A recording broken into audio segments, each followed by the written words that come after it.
News 23 ವೀಕ್ಷಕರಿಗೆ ಸ್ವಾಗತ. ಹುಡುಗಿನ ಚುಡಾಯಿಸಿದ ಎಂಬ ಕ್ಷುಲ್ಲಕ ಕಾರಣಕ್ಕೆ ದೇವರಾಯ ಸಮುದ್ರ ಪಂಚಾಯಿತಿಯ ಯಳಗೊಂಡಳ್ಳಿ ಗ್ರಾಮದಲ್ಲಿ ಎರಡು ಕುಟುಂಬಗಳ ನಡುವೆ ಮಾರಾಮಾರಿ ಘಟನೆ ನಡೆದಿದೆ. ಈ ಘಟನೆಯಲ್ಲಿ ಇಬ್ಬರ ಮಧ್ಯೆ ಗಲಾಟೆ ಶುರುವಾಗಿ ಬಟ್ಟೆಗಳು ಹರಿದೋದಂಗೆ ಹೆಣ್ಣು ಮಕ್ಕಳನ್ನು ಎಳೆದಾಡಿದ ಘಟನೆ ಕೂಡ ನಡೆದಿದೆ.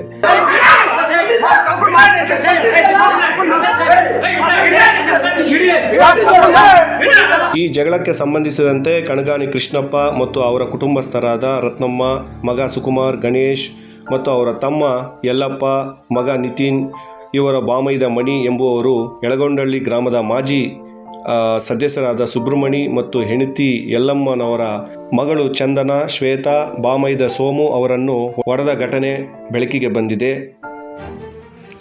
ಈ ಕ್ಷುಲ್ಲಕ ಘಟನೆಗೆ ಸಂಬಂಧಿಸಿದಂತೆ ಗ್ರಾಮಾಂತರ ಪೊಲೀಸರು ಸ್ಥಳಕ್ಕೆ ಭೇಟಿ ನೀಡಿ ಪರಿಶೀಲಿಸಿದ್ದಾರೆ.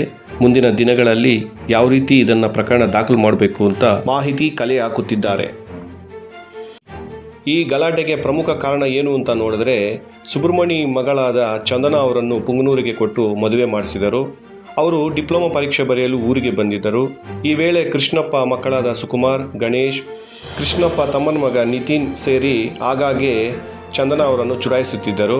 ಈ ಹಿನ್ನೆಲೆಯಲ್ಲಿ ಎರಡು ಕುಟುಂಬಗಳ ಮಧ್ಯೆ ಮಾರಾಮಾರಿ ಗಲಾಟೆಯಾಗಿ ತೀವ್ರ ಗಾಯಗಳಾಗಿ ಸುಬ್ರಹ್ಮಣಿ ಮತ್ತು ಕುಟುಂಬಸ್ಥರು ಮುಳುಬಾಗಿಲಿನ ಸರ್ಕಾರಿ ಆಸ್ಪತ್ರೆಗೆ ದಾಖಲಾಗಿದ್ದಾರೆ.